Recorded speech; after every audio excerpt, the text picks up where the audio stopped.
और राजधानी रायपुर इन दिनों सिर्फ राजधानी नहीं बल्कि देश के बौद्धिक और साहित्यिक विमर्श का केंद्र बना हुआ है। रायपुर साहित्य उत्सव के दूसरे दिन संवाद, चिंतन और वैचारिक मंथन का ऐसा दौर देखने को मिला जिसने साहित्य प्रेमियों से लेकर युवाओं तक सभी को गहराई से जोड़ा है। देखिए खास रिपोर्ट। रायपुर साहित्य उत्सव के दूसरे दिन का आगाज हुआ लोक साहित्य और जनजीवन से जुड़े विमर्श के साथ।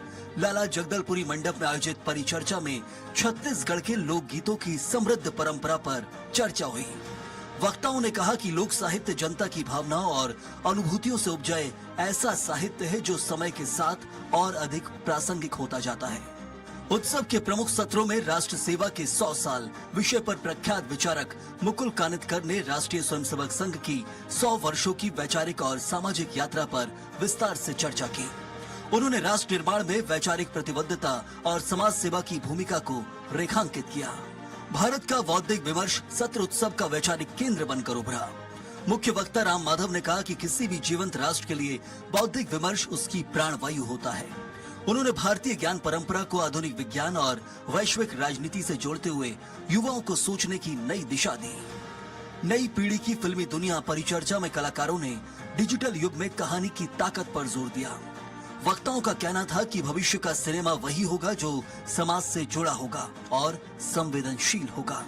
साहित्य उपनिषद से एआई तक विषय पर आयोजित परिचर्चा में वक्ताओं ने परंपरा और तकनीक के संतुलन पर विचार रखे।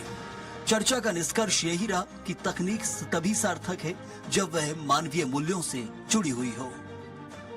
उत्सव में ओपन माइक मंच ने युवाओं को अपनी रचनात्मकता दिखाने का अवसर दिया। किताब मेले में साहित्य प्रेमियों की भारी भीड़ दिखी तो वहीं गढ़ कलेवा में छत्तीसगढ़ी व्यंजनों का स्वाद लोगों को अपनी ओर खींचता रहा। रायपुर साहित्य उत्सव ने यह साबित कर दिया है कि छत्तीसगढ़ की धरती केवल लोक संस्कृति ही नहीं बल्कि उच्च स्तरीय बौद्धिक विमर्श की भी सशक्त भूमि है।